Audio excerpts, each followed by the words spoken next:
This is G Brands. I'm Andy Rowe, and as usual, I'm joined by All Blacks legend Justin Marshall and Wallabies World Cup winner, John Eales medal winner, Super Rugby winner, the champ of champs, Jeremy Paul. He's on the show. He's back and he's got a new haircut. On the show today, we're going to be going over Argentina's famous victory over the Lions, the Wallabies squad, the All Blacks squad, and of course, the Crusaders' Super Rugby triumph. A big thanks to HSBC Australia for supporting the pod and the game we love with their everyday global account. We've got one card that lets us spend like a local no matter where rugby takes us, home or away. Speaking of home, JP, welcome to the home of the Super Rugby champions. Yes. Wow. 13. What are the 13 out of 28? 46% rate. Yeah, it's pretty good, isn't it? Mate, that's incredible. The next best is the Blues with 4. Yeah, 4. Then the Brumbies. The Bulls were the Bulls 2. had 3. 3? Yeah. We had 2. You had 2. We had 4 finals, Yeah. but we lost You're one. a bit like the Chiefs then. One to Yeah. you. Oh, we won 2 though. Rightio, that's my entry into Hamilton gone again. I'm going to get bottled for sure. There were our Hamilton listeners as well, gone, viewers. Thanks for staying with us if you're still with us. Or 17 of them. But that, mate, I can say, look, mate, you got to give credit where credit's due though. Yeah. Mate. They were coming from not making the finals last year. Mind you, every team last year, right, they were like scared. Like that one game They were 9th. in Canberra, Yeah. right? Like when he knocked where the second row knocked the ball over the touch. Oh, Quentin Strange. Yes. And it was like a penalty. They lost that game. If they would have won that game, they would have made the finals. That's right. And who would have known? Like what? Well, and a bit like the Blues. You know, the Blues coming in. Look what the damage they did. Correct. Ultimately, it's to get myself back into Hamilton. Go on. Because I've just extricated myself from the place. But anyway, Not I've never been a crowd favourite there, so that's fine. Ever since I poked Mark Cooksley in the eye, allegedly, and stood on Byron Keller's hand. But Chip. You definitely did that on purpose. You've told me before you did that on purpose. Allegedly, but we would say. But the Blues, being that team that came in 8th qualifier, 6th qualifier, I should say, cost the Chiefs a home final. Yeah. Well, So it's their fault. Yeah. Yeah. The Blues Look, fault. Oh, yeah, okay, yeah, I get it. I You get like it. that? Yeah, that's Look, good. Put it this way, like I obviously being a former Crusader and knowing, you know, the DNA of the Crusaders at finals time, I know that they're very good at playing in finals, but whether they could have won a final in Hamilton, you know, I'm saying this wholeheartedly, I'm not convinced that they could have. I don't think anyone could win away, right? The competition is geared for first place. Like that's the payoff for consistency during the season. Yeah. If you're consistent and you win games, then and that's why the Brumbies, mate, like from the Brumbies very quickly, How did we get to the Brumbies? We always do. How did we get back to the Brumbies? Because they were also it was a Super Rugby final on the they weekend. were also in the finals. They were also in the finals, and they should have won that game against the Crusaders in the last round, right? Which would have given them second place, which would have potentially given. Hey, no hard feelings. No, they lost 3 home games, right? Like so, they would have been kicking themselves. The Force, the Hurricanes, and the Crusaders. You can't lose at home and win this competition. Or really finish in the top 2. You've got to be pretty efficient at home, and then jag a couple of real tough ones away, and then you're going to be finishing in that top 2. Where did the Crusaders win that final for you guys? Defence. Like there were 2 times over 20 plus phases the Chiefs had. Yeah. Like two times. Like teams, you can't defend for that long, mate. Like it takes a very special team to defend, not to give away penalties. They were excellent. Like just that connection left and right. That willingness to get up off the ground and go again. I think there were multiple times. Like coaches always look for those repeat efforts, like getting up off the ground, tackling, doing 2 or 3 tackles at the time. There were 17 players on the weekend for the Crusaders that did that. Their work ethic. I read into stats in a particular sort of way, but I also like to not be dominated by stats because they can sometimes not tell you the full story. But at the weekend, just to throw a couple of real key ones out, you mentioned, you know, the 20-odd phases in that. There was a couple of instances of that. But this is really unusual for the comp. Before half-time, over 7 phases, the Chiefs had 7 times and the Crusaders had 5. And that's plus 7 phases. Yeah. So that could have, a couple of those were up around the 20 mark. Mm-hmm. And that's before half-time. Now, that is very unusual for that type of ball retention, which means you're making a lot of tackles as the opposition that is not in control of the ball, both teams were at 89 and 90% tackle efficiency. Yeah. It was For incredible. the tackles they have to make. Mate, it was incredible. Like the unbelievable discipline, eh? right? The Yeah. discipline, like we used to talk about that all the time, finals time, right? Or big games. Like, don't give away easy penalties. But also, too, look, I think set piece as well. Look, Fletcher Newell, that tight, mate, he locked it down, mate. That scrum, like that, the very first scrum, I thought they were hard done by, man. They got penalised, right? For and hinging? Then, yeah. Mate, that was not a hinge. Oh, mate, no. Mate, Fletcher Newell had it all over him. Like, Yeah. their tight five, their work rate too, I thought, defence and their tight five work rate. Like, Can I just add something? Come on. So we'll jump, but we'll come back. But we'll jump for a real good reason. Okay, I'm here for you the just ride. said Fletcher Newell had it all over him. That him is brand new All Black Ollie Norris. yes. Yeah. So No, does that worry you a little bit that a tight head could dominate a loose head like that, or is Fletcher Newell just that good? No, Fletcher Newell's that good, man. Like, Now we can jump back to the final. Yeah, no, look, I've watched this guy probably for 18 months now, Yeah. like Fletcher Newell. Like, Yeah. you've got really two awesome tight head, mate. The very first person I always choose is your tight head prop. Like, that's your first guy. Lock down the scrums. And Fletcher Newell, I think it was like, he got 4 penalty scrums, I believe, Yeah. statistically. So when you've got a scrum like you can't go to, and we saw that actually with the Blues and the Chiefs too. The Chiefs took this penalty, like they had a penalty, took a scrum 5 metres out. The Blues came out and actually walloped them, got a penalty. And the confidence that you could see it went down, right? On it gives you a big smack in the face as a pack when you go and make those decisions. So yeah, I just thought set piece wise, because that's what it comes down to too, right? Like, it's like test match footy finals. Yeah. Is set piece. When both teams they've basically battered away at each other and not finding line breaks. So then you've got to have an efficient set piece. Both lineouts wobbled a little bit, but ultimately the Crusaders scrum won them the match with a penalty, And but the line equally, out more and too. the line out. But in general, yeah, I absolutely agree. When you get games like that where you can't find line breaks, the ball's got a little bit of dew on it. There wasn't the ability to sort of have movement just pre-contact because you've got to sort of watch your handling. But I sort of thought that.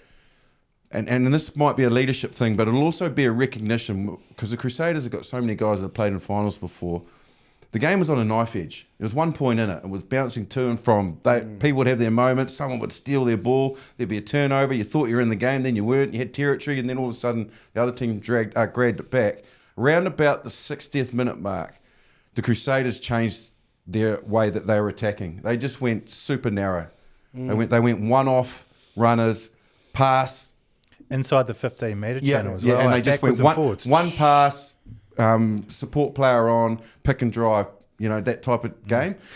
Really backs came in and were one-off runners. They recognised that the game had to be about trying to fatigue the Chiefs into forcing an error, either through discipline of offside or at the breakdown, or I think they eventually wore them down with having to tackle so much that when they hit them with that scrum, they were fatigued. But their nous of recognising the game, and then they won the air for about 20 minutes, where Jordan came into the game. Like, Sevu Reece was a machine chasing early for all that game, like some of his efforts. But then Will Jordan, when they were kicking, and Jacobson said it after the game, he said they won that halfway battle, which was not enabling the Chiefs to get into the Crusaders' half to try and jag a penalty or whatever.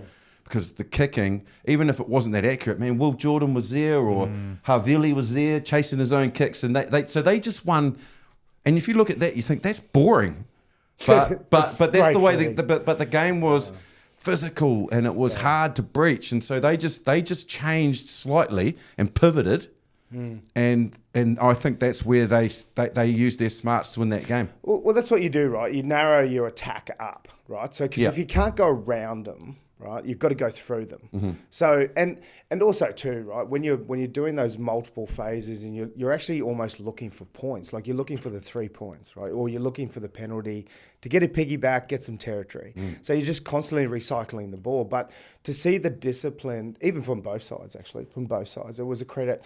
It doesn't sound like a great game, but it's actually one of the best games you'll ever watch. It was a great game. Oh, the physicality side of things, man. I started watching it a bit differently after last week's chat, learning about maps and trying to identify maps. And one of the things, I had no idea about it. Well, I knew that they had game plans and stuff, but I'm a layman. So when What? But you used to play a bit of rugby I back played in a the bit, day. played a bit, yeah. right. Ilsey still remembers. Yeah. But how good were you? That's going to haunt you for the rest of your life. Well, Mr. Eels, Just I like was, if you actually hadn't said anything. Mr. I used to play a bit back in the day. Yeah, I was pretty good. But how good were you? Yeah, no, carry Andy? on. yeah, maps. Yeah. Maps. So their exits, the Crusaders, the way that they exited, one of the maps that they went to was to run from inside their 22, get to 30 metres, 40 metres out from their own try line, and then put the ball up in a box. And it became almost a 60-40 in favour of the Crusaders to get the ball back off that. So all of a sudden you're looking at, rather than clearing from inside your 22, running it, finding space on the outside, and then boxing it. Because they went to it so many times. Yeah, it brings the wingers up. Right. Because you show the intent to run, the wingers can't sit back waiting for you to kick off first phase. So that you shift the ball, the wingers who are sitting back 20, 25 metres go, oh shit. Yeah. So they have to come up into, so that just leaves the fullback back on his own. And then when you do set the kick, they're like, oh, they're going to kick now, and they're making their way back. But they're in not a position of coming forward to the ball. But it's also the rule change too, right? Last year we saw in the autumn test last year when they had to clear the no obstruction now for that. So it's an actual aerial competition. Escorting, no escorting. Yeah, no escorting, right? So it's actually opened up the opportunity now for teams to be able to gain that territory from a box kick, because it just seemed like aimless kicking all the time, right? All the time. But when you have this genuine contest now, like what we're seeing is wonderful aerial contests, but on top of that as well, we're also seeing the ability for defensive sides to piggyback up the actual position up the field. So for me, man, again, when you got players like Sevu Reece, like he leading tries, man, he was an animal in that game. Like he that, was mate. When he went into that contact, and he could see when they slow mode it down, his head, you could see his head was about to get absolutely kicked in, and he still went in, man. Still went in, like brave, just brave, man. Like, and I think he typified what the Crusaders were all about, man. Their courage, how brave they were. They stuck to their game plan, and to Rob Penny, who was absolutely ridiculed last year. Like I had the fortunate. I was in the same hotel as the Crusaders last year when they played the Brumbies in Canberra, because we had the catch-up for the 04 final. Okay, so they saw you in the... They saw you in the stumbling casino at 3 a.m. yeah, pretty much. Guilty. Usual spot.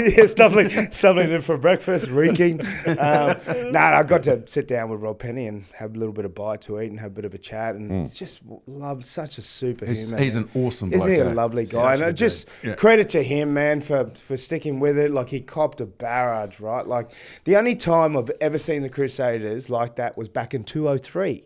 Like, I think we even said that in the pod, right? Like, you're talking about 21 years. And look at them. First team to come out, man. Wow.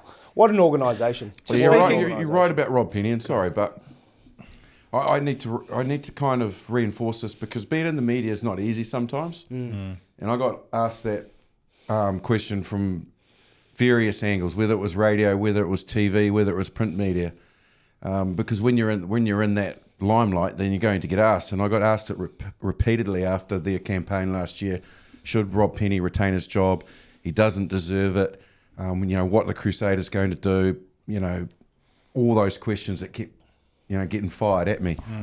Pens is a great guy, but you've got to be objective, of course, and be honest. And my honest approach to that was, they have to keep Rob Penny on, because what they have been through this year, and what I've heard from the players, which is the players love playing for him. They love being in that environment.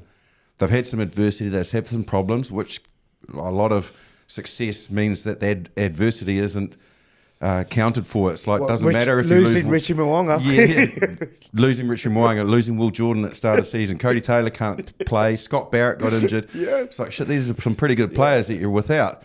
But the demand when you've got success is you've got enough depth, so you should be performing, and you haven't. I was massively supportive of him, because I just knew that he bleeds red and black. He played for Canterbury.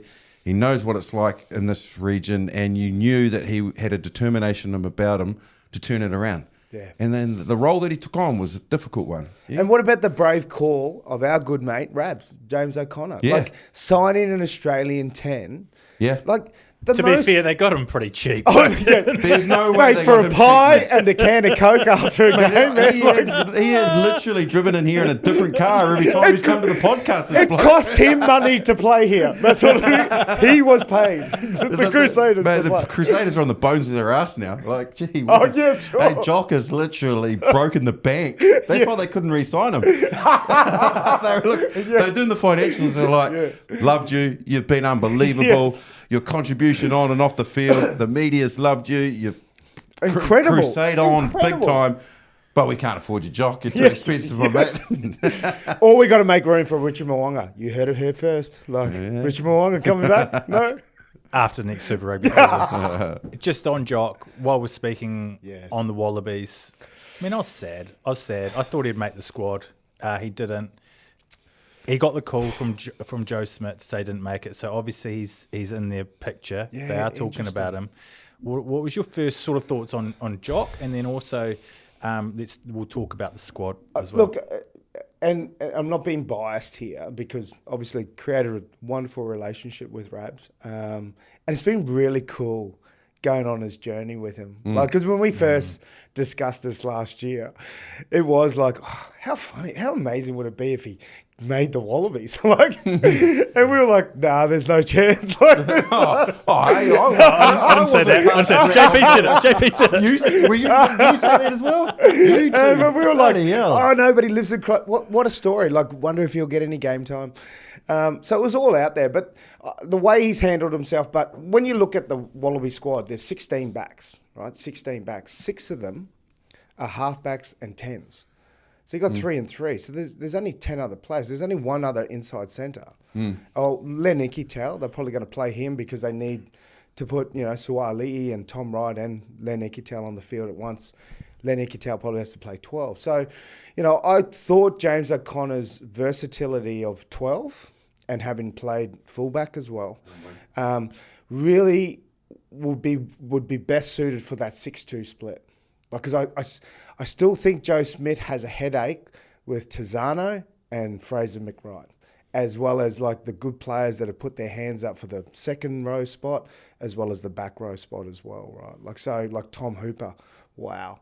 Like I just feel that, I thought he should have been chosen. Yeah. So when I look at it, and you look now when you select teams, you look at, okay, righto, we're going to go into this test match with our 23. This guy, let's say it's Noah Lolosio, he's our starting 10. But we can put James O'Connor on the bench because that's his number 1 position, but he can also play 12, wing and fullback. So great, we've got 4 positions that we're able to carry right now. Does this force, say, Lolosio, like he did in the game in Hamilton against the Chiefs, only lasts for 20 minutes, they have to carry a specialist. Yeah. Because who else across that back line can play 10 unless it's Donaldson or Liner? Is that correct? Well, no, correct. No, correct. So that's why has he only backed option. himself into that corner? I don't get it. Well, no, that's what I'm saying. Is like Yeah. I felt with Jock's sort of versatility of 12, and even Joe Smith mentioned it this And year. his clutch. Like, he's clutch. Oh no, he's a finisher. Yeah. He's a kicker. He's the guy and that it's wins the kicked game. incredibly well. Yeah. Like, mate, test matches are going to come down. Like, look at the last state of origin. Like, right, like New South Wales Blues scored 5 tries to 4, lost the game off kicks. Like, goal kicking. Justifiably so, I'll just add in there. It was a great result for the Maroons. Come on, Queensland. but goal kicking in those big games is what it comes down to. So obviously Ben Donaldson and Tom Liner and Noah are accomplished goal kickers themselves. So, but when I just look at that split, like when I look at that 16 backs and 6 of them are taken up with 3 halfbacks and 3 10s, doesn't leave a lot of room for the 12s. But you do have to take a specialist at a halfback. There's no doubt about that. That's like just the hardest position on the rugby field to play. And then you've got hooker equally. So you've got to take those 2. And props, 2 props. But now they have to take a specialist 10. They have to. But this is the Lions, mate. In the 23. In the 23. So you're like, it's very interesting because they've taken away that ability to have someone like Jock and then a real X Factor player as well? Well, no, that's if you go the traditional 5-3 split, right? Like, so this is like when you go to that 6-2 split, like you got to look at that. So that 8th reserve, right? So whether or not you go back, so it's 3 backs and 5 forwards, or if you go 6 forwards, like I'm looking at that Carlo Tizzano, right? Like he's basically the guy that's going to win that 6th spot. Now, you look at the backs that are there, like guys like Dylan Peach, Harry Potter, who I'm thinking are going to be, because Dylan Peach was on the bench last year. Are they going to offer more coming off the bench than what Carlo Tizzano will? Like with 20, 30 minutes to go. You're going to start Carlo Tizzano No, off the bench. Off the bench. Right. But so then you have Tizzano, so you're only going to you have to carry. You're not going to carry a scrum half.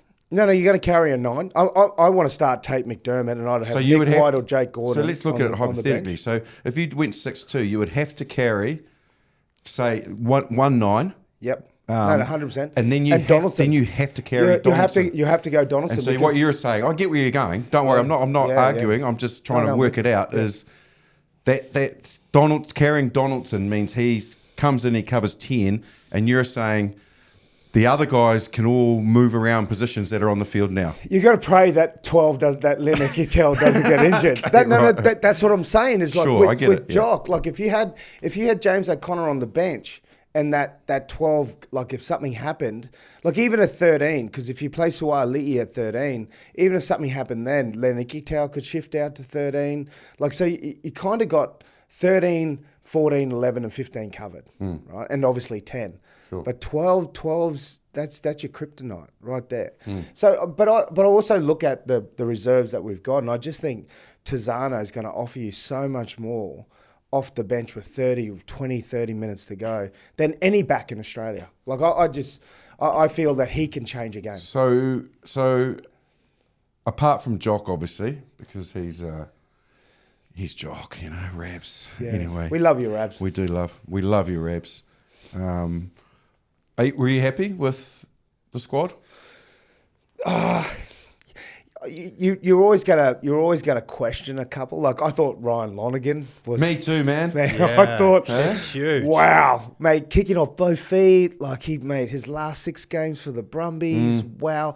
You know what, man? I am happy. At the expense of who though? Like, oh no, well that's the thing. Like, I think when you look at Jake Gordon, when you look at Jake Gordon and Nick White, right? Like when you think about also 2027, you got to think about the Rugby World Cup at home too. But look, we still got to see Tate McDermott. There's been a lot of talk that Jake Gordon still might be starting and be the captain. Yeah, there's still a bit of chat. So hang on. Captain. Yeah, no, they still haven't selected the captain yet. Like, which I find strange. I think Harry Wilson, I think he did an incredible job. He's one of those players that also leads from the front, being a captain as well. Like, I thought he did an incredible job last year, so they should stick with him. When you look at that as a coach, you always look at, okay, what guy is first selected, and a leader. So I would have thought Alatoa springs to mind. Oh, great! Yeah, correct. Well, he did captain the Wallabies last year. Yes. So, Harry Wilson, they might mess around with the back row, and maybe Valentini plays. I don't know, but is he guaranteed JP? So then, if not those two, then who? No, look, I think it's got to go to Harry Wilson. I think he's got to be the skipper. But yeah, to finish off with Rabs, our good mate James O'Connor. I would have thought, man, like with 3 10s and 3 halfbacks in the British and Irish Lions Wallaby squad, I would have thought one more little cover for that 17th player being 10-12.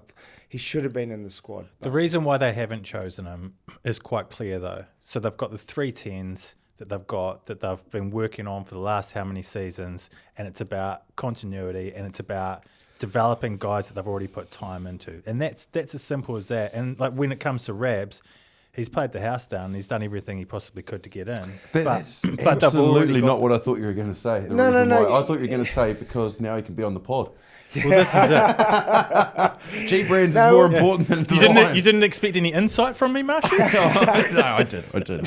You're right, though. You're absolutely right, yeah. Well, that's what Joe Smith came out and said, right? Like, Joe Smith came out and said, look, we've invested a lot of time. But it is still quite interesting, though, with, like, Noah, Tom Hooper... He's not letting it go, is he? And Langy Gleeson... where like he sent Langy Gleeson home from the squad at the start of the year, saying you've signed for overseas, drew a line in the sand. But I love the attitude of Langy Gleeson, where he said, "No, well, I'm just going to play too good for you not to pick me." Tom Hooper, best player in the. What about Super Will Rugby. Skelton? How much of a difference can he make for the Wallabies? Man, they love him, don't they? Look, do. I've known Will for like a decade, and I have a lot of time for the guy. Like, I have a lot of time for him, and I think he's a wonderful, wonderful player. It's tough when you pick someone like Will because he doesn't jump in the lineouts, so he's a lifter. So what you're basically doing is you've got to have a more balanced back row. You've got to have 3 jumpers in your back row because Will's not a jumper. So you're basically, with your attacking line out, you're limiting yourself with one option. So that then changes your back row when you then choose Will. That's your, obviously, tight head, put him in his scrum. Wow. Okay. Like you got 145 Okay, kilos. so let's just imagine Will Skelton and Nick Frost start for the Wallabies. Who is your back row to balance that? Oh, well, okay. You got to go Valentini and Harry Wilson, and you might even have to go Tom Hooper, because then it gives you your genuine 3 options. Like, because Tom Hooper's played 8 this year. He's been fantastic for the Brumbies. Actually, probably Australia's best Super Rugby player this year, Tom Hooper. Yeah. I reckon Gleeson he'll feature probably off the bench maybe. Well, no, but that's where, like, so you got Tom Hooper who could probably play second row as back row as well. So, you could, but you're not going to get 80 minutes out of Will either. So when you start with someone like Jeremy Williams and Nick Frost, you got 2 players that can play 80. If need to be. Do you think massively that it was an incredible mind game piece of genius from Joe Schmidt by Summit coming out and saying that to Gleeson early in the season, because it put it motivated him, but put the fear of God into everyone else. Everyone. I'm not going to say I'm going overseas or I'm not going overseas because I want to play the Lions. Yeah, smart. Mate, reverse psychology at its best, right? Yeah. Like, it was. And then when it comes down to the crunch, you're fine. No, you're in. Yeah. No worries. Well, mate, that's what, we need you. That's what dictated my the Matt side. Ghetto thing. Here it is. Australia will find a way, mate. Don't you worry. I want to move on because the Lions played over the weekend and they lost 28-24 to Argentina, who were phenomenal. Can I just say, mate, they scare me watching that game. They should have won by 30 points. I'm sorry, man. What game were you watching? They looked amazing. I'm sorry. Are you taking the piss? I am not taking the piss, mate. Like, they bombed. Okay, give you, like, in the last 22 minutes, because Henry Pollock got stripped. Mate, they lost the game. Minute. Doesn't matter, mate. I've told you this. I don't care about results. I'm always about the process. I told you this last year, right? Don't care about results. It takes a while for things to sink in. Why do you keep talking about the Brumbies and their titles then, mate, from the 61st to the 83rd minute, the British and Irish Lions bombed 7 in the red zone. 7 opportunities. I think Tom Curry pass.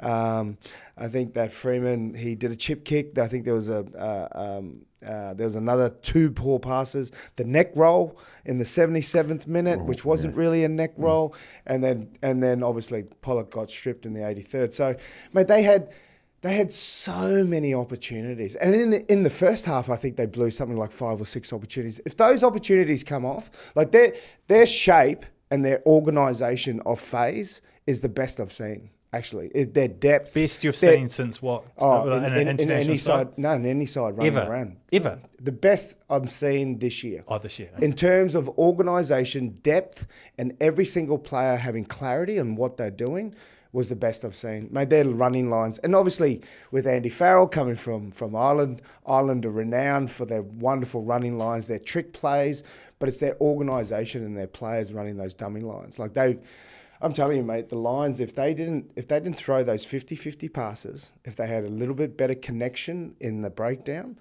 and if it wasn't for Argentina's, like, they had 1 play in the second half, Argentina. That's the 58th minute when they scored that try. I'm telling you, man, the Lions looked incredible. Mate, I'm a little scared. Actually, I'm a little scared watching it, like, afterwards. I know that's not the response you thought I was going to say, man. No, hell no. They looked really good. Like, for a first game, obviously the pressure's on them, right? They've got to win every single game. They've got to play the best every single game. I get it. But what I saw in terms of like first game, cohesion, combinations, wasn't their best side. Oh, just their depth, their running lines. I thought it was, very, very clear. Very clear. Marshy's got a response. I can feel it. Yeah, look, I'm not convinced that they put on the show that I thought that they would. Look, they were missing some firepower that they will have when it comes to test time. But look, I don't disagree with the shape. You could see that formulating, and I certainly wouldn't argue a bit of clunkiness because you're going to get that. And Argentina, to a degree, are the same. Both teams haven't played for a long time. Correct. And one of them have never played together. Yeah, so you've got players that are, from different countries who are all of a sudden becoming teammates. And you add some key tools into that arsenal like a Finn Russell, and their shape looks even probably a little bit better. But I have to say that I was a little disappointed they didn't physically dominate Argentina. I don't feel that they won the breakdown war. Certainly don't think that set-piece wise that they bullied Argentina out of the game. And I would have thought that that's a big part of their DNA. Oh no, they got it, mate. They got a penalty try, line out more penalty try. Yeah. The other one they went for, they were 15, 17 metres out, and Argentina were on skates, but they actually tripped. They were going so fast, the lines tripped over themselves, so they didn't score. As you can do. No, but as you do, right? You're going so fast. So there were glimpses there, mate. There's so much glimpses. Like I think this side, like when you look at the loss, right? Like because you just look at the pure result. Like you can go, oh well, they lost. When you break down the nuts and bolts of it and look at it, mate, they were very good. Yeah, but there's something, I'm not sure because there's some players there that you would think would possibly been talked about featuring in the test side, like Marcus Smith at fullback. I don't think, mate. Yeah, no, you're right. I don't think a lot of them are actually even going to be in the test. That's what I'm saying. Is like I think there was their second/third team, and they looked that well organised. But as you know, Fundamuva was out there. Freeman was out there. Archie was out there. Archie was out there. I don't think they're going to play Archie and Tupalupa. Itoje was out there. 12 and 13. Like I don't think. No, there were lots of guys out there that will start. Yeah. 4 or 5 maybe. 4 or 5. Like no. Yeah. Okay. Look. Oh, that Genji actually that. So you're saying 10 of those players have played themselves out. He played. No, I just felt like the combination. Like you're not going to start. I don't think you're going to start Archie and Tupalupa in the same. No, I agree with that. I don't think you're going to do it. You had to try it. Yeah. He had to try because they're both dominant players, right? But I think defensively... They're too like for like. Well, no, they also got caught. He got caught too shallow, like their first Argentinian try, right? Like they threw it. Like the winger and Tupalupa got trapped. They were too close. They were looking into the ruck. And they just one skip past and they got around and scored their first try. Yeah. Right? So. I didn't actually feel that he would say that. I actually thought you'd be... No, they look good.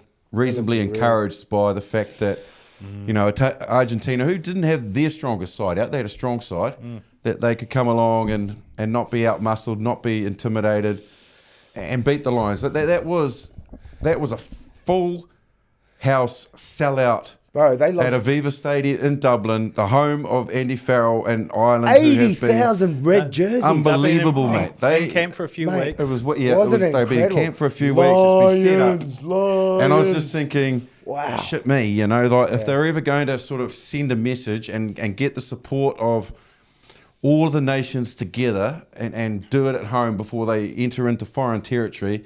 This is a statement game, Put and this is Argentina the problem. To the sword by 30 points. This is what can happen because with the Lions, we know there's all these warring factions that will come into it: the English, the Irish, the Scottish. Nah, man, I think they've all got their little cliques and cliques. I think it's the complete opposite. If you don't get off to a winning start, there could be a problem. We'll come back to it shortly, JP, but. First of all, welcome to Rugby's Best Exchange, brought to you by HSBC, Australia's everyday global account Visa debit card. Your money's off-field teammate. One account, multiple currencies, whether you're on home turf or chasing the action overseas. JP, the floor is still yours. Mate, I can't go past Bundy Archie. Like, the very first play of the game, we have an inside centre lifting a second rower off the kickoff. My play of the week. Why is he lifting? Well, because when you have, so you need 3 pods, right? Three. So obviously 9 doesn't go into 8 with 8 forwards. So you need that extra player to lift. So it gives them coverage across the entire field. So you can have one on the far left, one in the middle, one on the far right. So by having that extra player that can float, because normally you have a lifter that will float between the two, but it's too much ground to cover. And to see Bundy Aki off the kickoff, first play of the game, there's the second row, bang going up in there. There's Bundy Aki. Mate, how many guys have you lifted in your time? It's like I used to list at the front of the line out. Just stop for it. your information. Oh, Yes, I did. stop it. Yeah, yeah. Well, it's like when I saw Cheslin Colby. Yeah, halfback would throw go the stand ball. at the front of the line out and they'd go, oh, well, he's either going to turn around and get it or whatever, but they're not going to throw to 2. And I became a lifter. You became a lifter. I know, mate. It's hard work lifting. Mate, it actually. is. It's all about timing. Mate, it is all about time. So that's why I was incredibly impressed with Bundy Aki. Fair enough. That's a wrap on today's Rugby's Best Exchange, thanks to HSBC Australia and their everyday global account Visa debit card. Score some wins with your money with one account and multiple currencies, so you're good to go. Marshy, you have been in New Plymouth today for the All Blacks announcement. Ooh. See, there he goes. He's not done his research. It's great, isn't it? I've been in was Auckland today. Oh, you were on the. You weren't actually at the. No, I was in studio in Auckland, but the All Black announcement. So you are correct. Why'd you have to make me look like a dick then? You could have just carried on. That's my key goal when I come on this podcast every week. It's like pick on Andy. I'll make. Can you be half right? Well, you're half right. Anyway, half right. no, I was actually in Auckland, but obviously the announcement was at the Coastal Rugby Club, which is the home of Scott Barrett, and in fact, all the Barrett brothers. Including Smiley, their father, Wow. who played for Taranaki and played for that rugby club. So they had the announcement there, but yes, I was there, Andy, a big day obviously for All Black rugby, because there's always this anticipation and so much debate about who's going to make the first All Black team of the year and who's going to miss out, and will Super Rugby form come into it, or can an All Black not lose his jersey unless he's in the All Blacks and performs badly, Does previous form count for everything, and Super Rugby form count for nothing? All of those things were answered today. What I did love about Joe Smith's Wallaby squad was he picked incumbents. Like he didn't. There was some Super Rugby form as well, like sort of chosen, like with regards to a couple of positions, like the Tom Hoopers, Langy Gleeson. But I loved how he stuck with incumbents, because like we often see rash decisions. Were we happy with the debutant and incumbents mix? I think what they did, and it's not just Scott Robertson, Scott Hansen and Jace Ryan as well, and they're all going to collaborate and make sure that they're ticking off certain boxes in the areas that they're strong to get this squad. I think I was probably 80 to 85% happy. There was some areas that I'm really unsure about. The debutants that have been selected, in answer to your question, I think it's kind of rewarded Super Rugby form, which is something that's reasonably rare. Like Ollie Norris, we mentioned him, who's 100%. Been very, very good all year. Yeah, the fact that they've managed to select him. Fabian Holland, a player they've been looking at for a very long time. Duplessis Karifi, of course. Yeah. How good has he been? Brodie McAllister took me by surprise. Yeah. To be fair, he has made that move to the Chiefs from the Crusaders a massive win. Yeah. Because he would have been third string hooker for the Crusaders behind George Bell and Cody Taylor. Yeah. Yeah. So, and absolutely. He's in the All Blacks. It was a strange one, wasn't it? It was one that did take me by surprise. Yeah. And then you've got Timothy Tavatavaniwai. Great selection. When you talk about a player in form, right? He's played, and his versatility, wing, inside centre, but just that ability to get on the ball, man. Like if you can bring him on with 20 minutes to go, but there's your reward for Super Rugby, right? It is. And then they've obviously thought long and hard about how their mix is going to work, and it's about evolution as well, and I don't think Ethan de Groot's form throughout Super Rugby has been amazing, but they obviously see enough in him that they warrant his reselection. Luke Jacobson, hey? Character, yeah, character. Oh, they use character a lot. They did. Luke Jacobson, he won the battle of the loose forward sort of. I think it was him and Blackadder that were after the same jersey. That was. Hold on, can we? Well, hang on, but you got to. Well, but Blackadder? I thought there's three of them. I thought there was only one jersey between three, but they've put two of them in. I thought there was one jersey between Jacobson, Blackadder, and Samipeni Finau. Yeah, Finau. Yeah. I thought, righto, one of those guys two of those guys are going to be unlucky. One of those guys is going to be an All Black. But they went with Jacobson and they went with Samipeni Finau, and Blackadder missed out. Whether that mix is right, Christian Leo Willie is there as injury cover as a genuine number 8, which he's probably, he is the only genuine other number 8 in the squad because Lakai's not there, but he's a hybrid. Satidi? Is it what? Yeah, so he's the only number 8. Yeah. If you want to count Artie as a number 8, then it's different, but I don't. So that's just he's me. a 7. Exactly. So I think you've me. got to count him as number 8. He's played number 8 for the All Blacks. You can play anyway. Years. You could play He's halfback if you needed him. He's like World Player of the Year at number 8. Yeah. So Well, the other areas that everybody have been Fair. have been hammering over is first 5. We only picked 2. They picked 3 halfbacks though. yeah. That's because you could pick 6 though. Yeah. You could pick the halfbacks in New Zealand. Yeah. Depth. Wow. Yeah, depth. I am a bit concerned about They picked Ruben Love as an outside back, but when we spoke to Razor today, He could play on Sky, and that question was asked of him, he said Ruben Love, we've got to get him, at training, getting his role at fullback. And first 5, he said. Yeah, okay. Well, there you go. So he's your versatility, right? When last year they said he is a fullback. Yeah. And so that's why in the conversations it was hard to include him as a 10 because the All Blacks came out categorically last year and said he's not a first 5, he's a fullback. So I guess you could kind of just throw him into that 3 first 5s. The midfield with Tavatava Naiwai in there with the ability to play wing. And Anton Leonard-Brown threw a spanner in the works. Everyone didn't think he was going to be fit, and he's fit. Geordie obviously coming back from Leinster. And then the return of Quinn Tupaia, which I think he earned. Oh, mate, he's been phenomenal. But the real worry for me is the back 3. And in particular, the fact that we've only really picked one specialist fullback who's been playing there all year and 2 wingers. 2 wingers. And one of those wingers, as a winger, in Super Rugby has not scored 1 try in the entire competition. Oh, so you're fired up about this. I'm interested. Well, what do wingers do, Matt? I'm interested to hear more from you, Marshy. Firstly, this podcast is brought to you in partnership with Saily. If you've ever been stuck abroad trying to watch rugby but can't manage to get a stable Wi-Fi connection, thankfully, Saily has got you covered. Created by the people at NordVPN, Saily is a travel app that offers you eSIMs that allow you to purchase affordable data plans in over 200 destinations around the world. JP?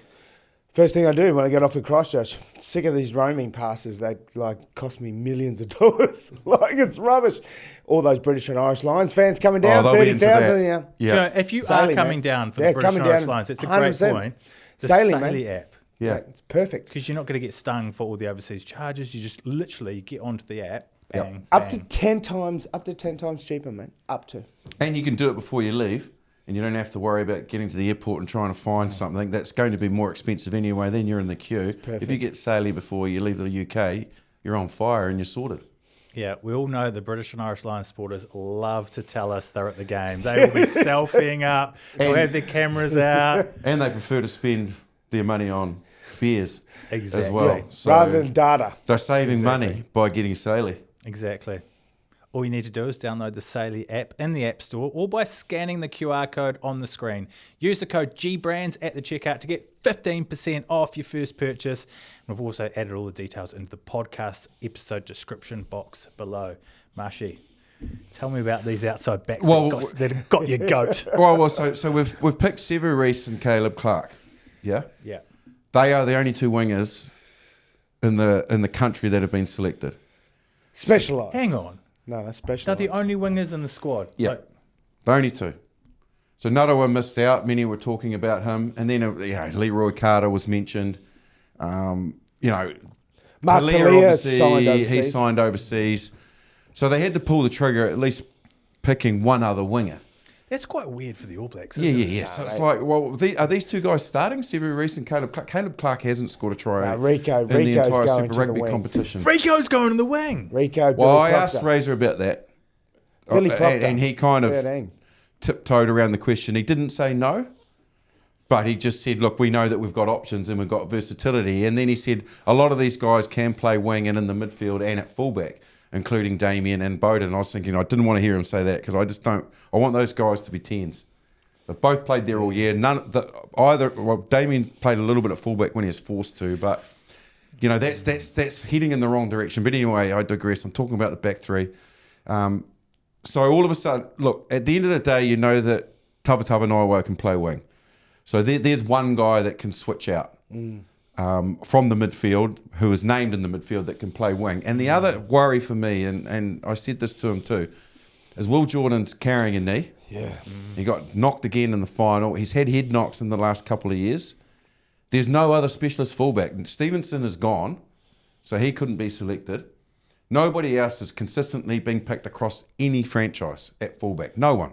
So you can't say he's a fullback apart from Jacob Ratamaitavuki-Nitkins. He's the only guy that has consistently, once he got fit again, played fullback. And he was actually in Tauranga at their training squad. So he's the only other specialist. Okay. So put it this way. If Will Jordan gets knocked over at training, week 1, leading into France, who plays fullback? Well, you've got Bowden. And don't Damien. say Bowden Barrett or Damien McKenzie because I'll throw the mic at you. That's what We're Razor's not doing thinking. that, mate. They are first fives. They will do that, though. Will they not do that? They That's will what they do do, right? They will do that. They will do it. 100% do that. Yeah. Oh my Because God. no. So I know. I'm with you, Marshy. I agree with you. But but the problem is though, right? When you've got a riches of talent, these guys, you've just got too much talent. Like that, this is that you're trying to jam like 3 or 4 guys into one spot. Like it's almost like so basically what you're saying to Razor and the rest of the All Black selectors is man up and make a decision. Yeah. And pick specialists. Yeah, and also have the ability to make sure you get somebody in the environment should that happen. He talks about 4 deep. Yep. And 4 deep to him is, he calls it the whitebait theory. So the whitebait theory that he lives by is Stephen Donald. I love whitebait. Is Stephen Donald at the Rugby World Cup. Right. That's the white. Okay. So you go to your 4th player Yep. in the country and you know he can play a Rugby World Cup final Wow. and come on and do the job. Yep. And Not Stephen too many. Donald, to be fair, was the 5th. Yeah. There's not too many that can go 4 deep. No. So that's where he wants to get to, though. So if you lose your first 3 scrum halves in a World Cup final or a But he's T-Series against cheating the though. Springboks, He's not using specific people in their positions. Exactly. He's using versatility. Exactly. And for specific positions, you need that depth. Halfback, hooker, to a degree centre, Props. fullback. Yep. Others can play on the wing. You know, Will Jordan showed that and can be world class. But those spine positions, 10 is the other one, you need specialists. So why not start bringing into the environment a Taha Kemera or Rivers Reihana as your 3rd, 4th, first 5, see how he goes in the culture. You know, as a fullback, get a Jacob Ratamaitavuki-Nitkins in there or a Harkin or whatever it might be and get them in Because you there. can't have 50 players in your squad, mate. That's the problem. But you find it's the Wallaby way. I call it the WW. You Mate, find a way to have people on the We peripheral did have some who can big- sit yeah, in the some big training group. squads. You know, they're not involved in the squad. Yeah. But they're in and around there, and Yeah. they're just you're getting a feel for how they fit into the culture, Yeah. how they look, how they train. They don't even have to train with the team. Yeah. They can watch No, hit trainings, but holds they're and already shields, there. right? And you go, right, what's this guy like? And you just get them, give them a taste, give them a little. I tell you what, you'll be the same. When I played for the All Blacks and I made my Test debut, and we went out and we story did the time. anthem and we did the haka, and we won. And I sat in that changing room, and I'd completed to me my dream. I should have been replete, and would have been happy to be. You know, I've done it. I've been an All Black. I've gone out. We've won, and I've ticked that box. But then you get the thirst and the hunger for more. You want more. You want to feel that emotion. You want to feel that feeling of being in that jersey again. And it's like a drug that you want more.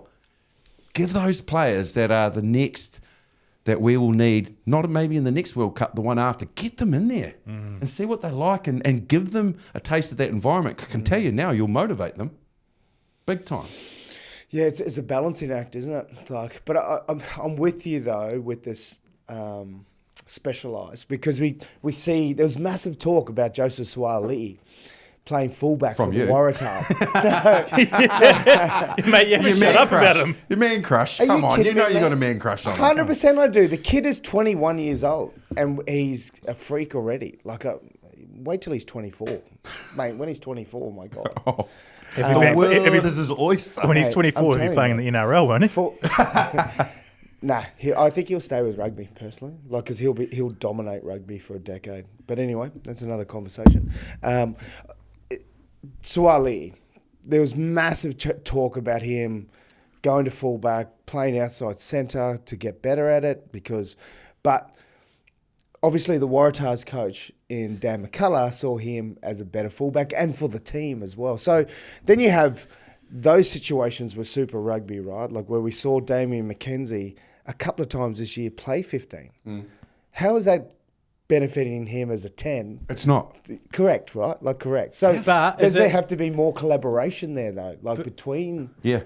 between the Super Rugby sides? Yes. Yeah, there has to be. But is it benefiting the All Blacks if the All Blacks are thinking about him as fullback cover for him to be playing fullback during the year? they invested enough time into him Yeah. and No, but they stuck with him are. as 10 though, mate. But that's what they are, though. They're thinking about him as covering 15 as well, aren't they? Yeah, but you don't want. So I know we don't want it. I know we want No, him no, to no. specialise, but the All Blacks I see think him they are. covering They must be. 15. you don't They want. must You be. don't want cover. You want reliability and consistency. Yeah, You hands want- up first, right, for the position. Yeah. You want hands a up. guy that you know, this guy's pushing Will Jordan to be the starting fullback for the All Blacks. Not a guy that can play both positions and flits around between them. Oh, if we stick him there, we'll be right. Sort of If we're going to attitude. start Bodie this week, we'll put him, yeah. I want Caleb Clark, Sevu Reece to be nervous. I want Artie Savier to be nervous that Duplessis Karifi is a 7. And if Artie's got the 7 shirt, if you don't play well, mate, he's going to take your jersey. Yeah. You don't want this situation where, we'll be right because he can play fullback or he can play 10, because you want competitiveness. You want that ability to push each player in the team to make sure that that jersey that they should be selected in, they have to earn it every training run and every week and every test match. Because if they don't, the guy that's sitting next to them will take it. And that's what you expect at that level, that it's that close and it's that tight and it's that type of pressure, because that is what makes the great players great. Wow.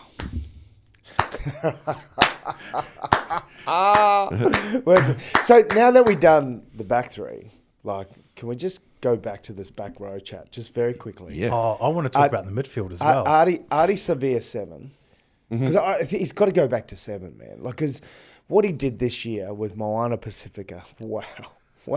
You're a 7, Artie. You're a 7. Oh, man. Even though you're a World Player of the Year at 8, you're still Yeah. a 7. Wallace Atiti, I like him at 8. I like him off the back of the scrum. Like when you got a nice, strong, solid scrum, his fast twitch, bang over that advantage line, boom, quick ruck ball. Then you got Finau or Stevenson. Like who? Jacobson. It was Jacobson. Sorry. Yeah. 2 players I didn't see being 6 this year. Finau plays 6. No, but 2 players I didn't see as them being in the All Black, because you got like Jacobson, who played 7, Finau, who came off the bench a few times this Jacobson's year. played 8. Yeah, well, he played 8 as well, Yeah. right? Tough, but Oh, mate, tough. I just Tough. because one of them, obviously from a jumping point of view, and because obviously Wallace Satiti does jump, but when you think of your standard options, like your 3 tall guys, you're going to probably put Finau. I don't know who they're going. No, I don't Who are either. you choosing? Yeah, well, look, if Peter Larkai was fit, I would have him at 6. I would Really? have. Oh, wow. I'd have Satiti at 8, and I'd have Artie on the side of the scrum, That's such a short back row. and then I'd have a guy like Blackadder or Finau on the Someone bench to come defensively, on. yes. And if you have to and need to, and you feel the vibe's not quite right and something's not trending, you can shift Artie to 8. Then you can have 2 big back rowers on. and do it that way. And then later in the game, you introduce Karifi, who comes on and is an absolute energy pocket. Tempo and Steals the ball. That's a 6-2 split though. There you're talking about, or you go in a second rower, and because you can only They're have saying two. they're saying that they also have those guys that they reckon can play lock as well. So yeah, Right. it's quite interesting. Eh? That is. Yeah, So that's I actually asked Duplessis Karifi today on the. Well, I He's didn't going ask in the him, row. But so I said to him about, have they said to you about? And he said, "Oh, well, we've got Lucy's that can play lock, and they want that." Blah blah. I said, "How does that go for you in the conversation?" He's like, "Bro, I'll play in any jersey you want me to play." But I was kind of thinking, you're a 7, but he said that. So that's the conversations they're having. But that would be my starting back row if they're all fit and available, but they're not. So then you just look, the thing we've got to look at is our evolution.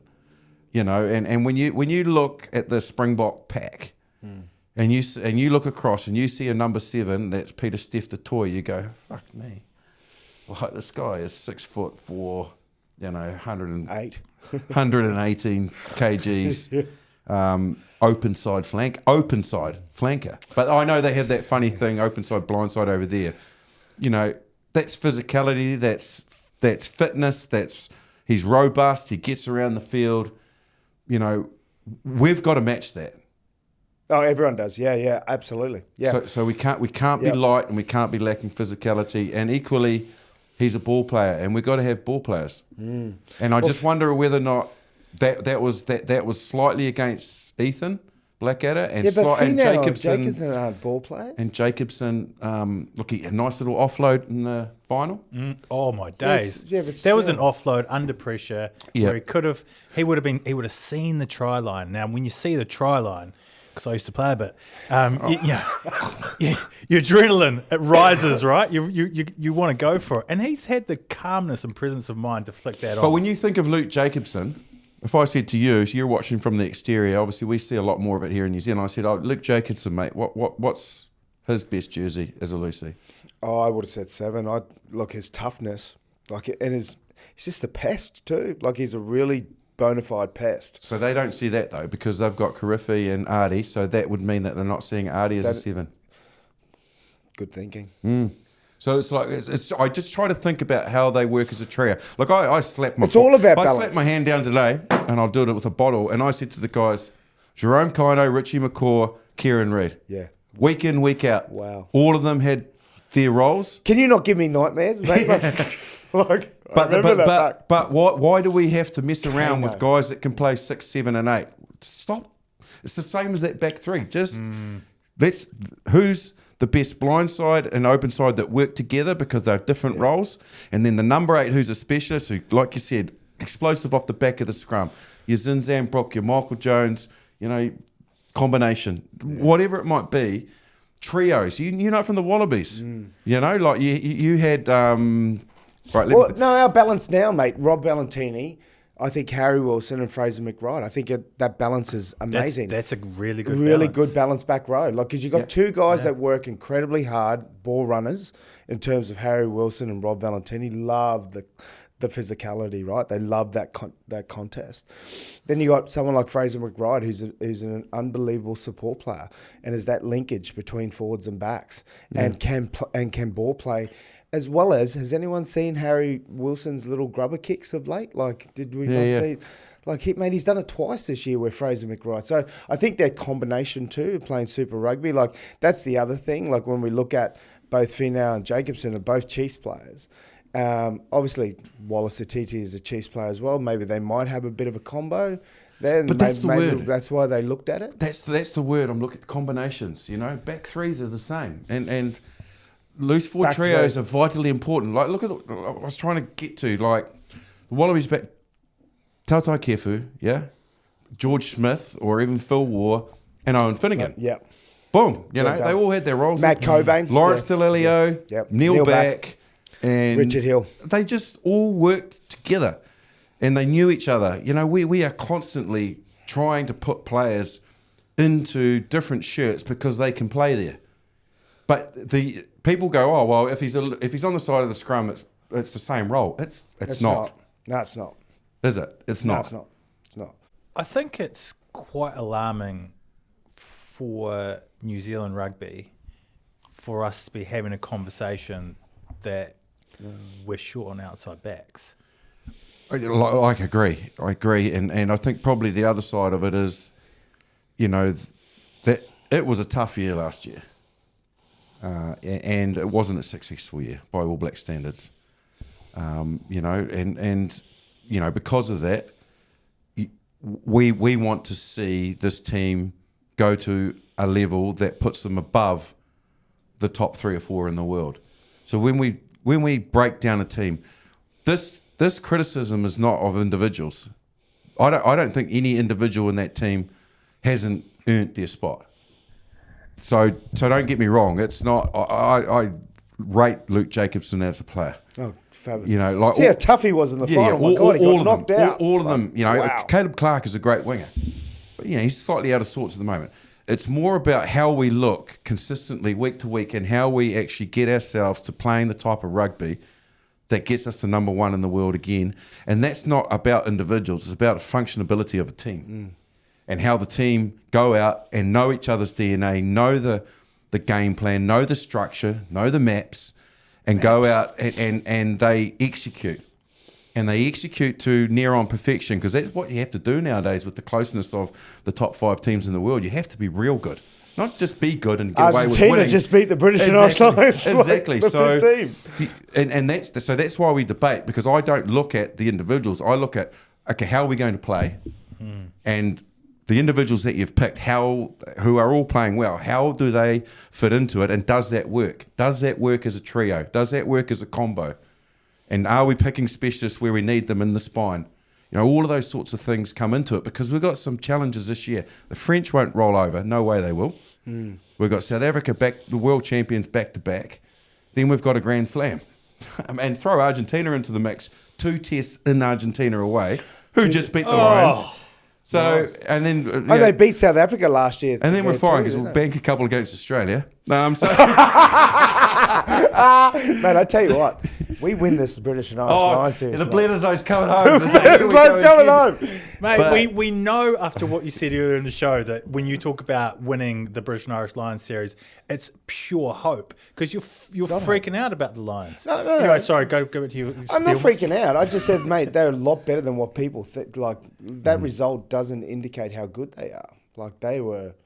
You said, mate, you said... I'm scared. I'm scared. No, I am a bit. No, if those last passes stick and their discipline is a lot better, mate, their shape is the best I've seen. It's exciting, though. It's going to make for a great... It's awesome. Oh. It's awesome. And can I just say, Saily is fit too. He's come back from his fractured jaw. He's going to be ready for game 1. Have you been going around taking them food? And mate, I've been here with them in the compression chamber or whatever they bloody well I might have a restraining order on me right now.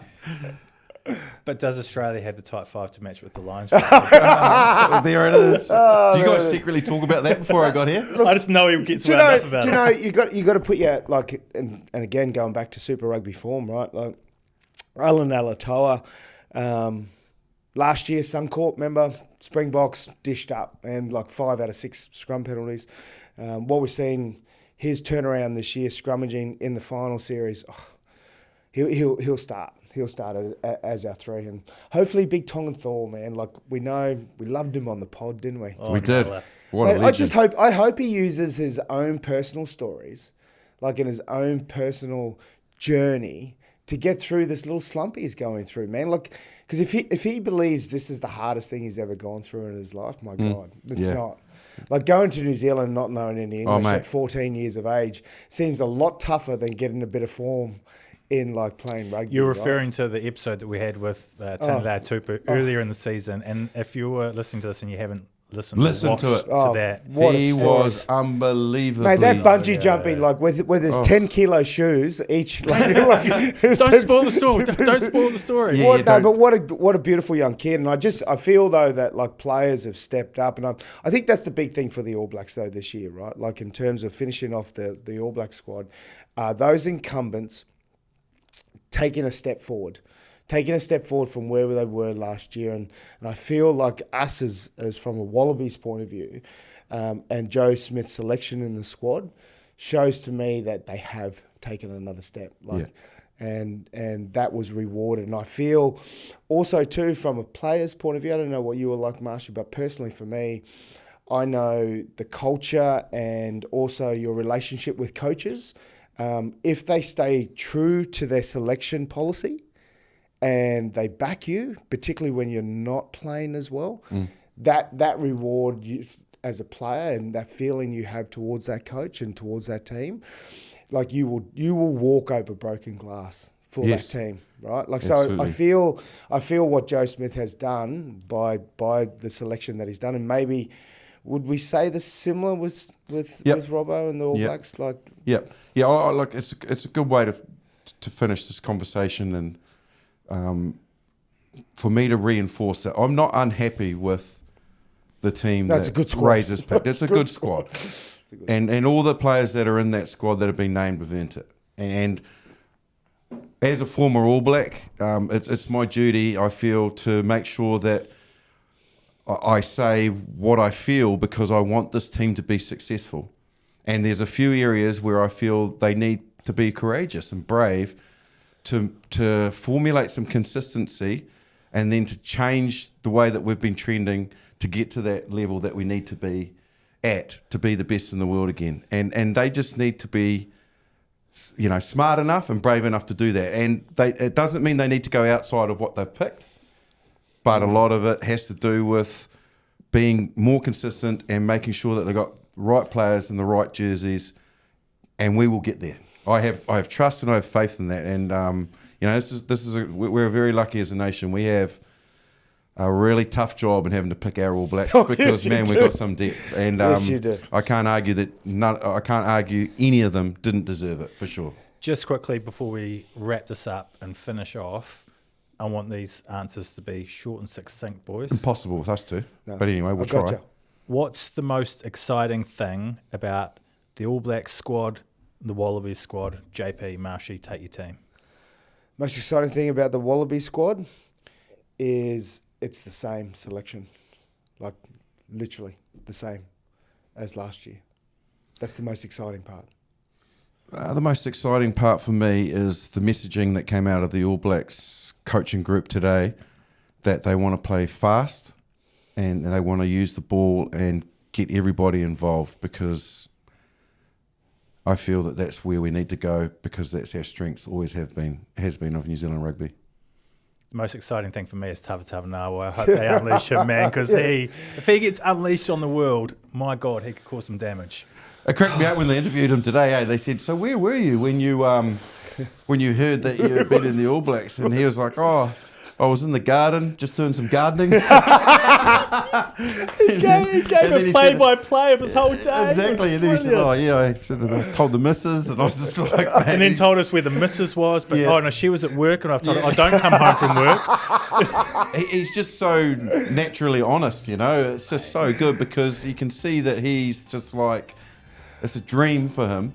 Yeah. But he's not going to change all of a sudden, become insular or someone different because he's been named an All Black. He's just like, this was my day. Then I went for a coffee. I was glued to it. It was the best answer ever. It was so good. Thank you so much for joining us. Make sure that you're subscribed so you don't miss any of our content during the Lions and the French tours that are about to kick off. Boy, it's exciting. Thanks, lads. Thanks, boys. Cheers.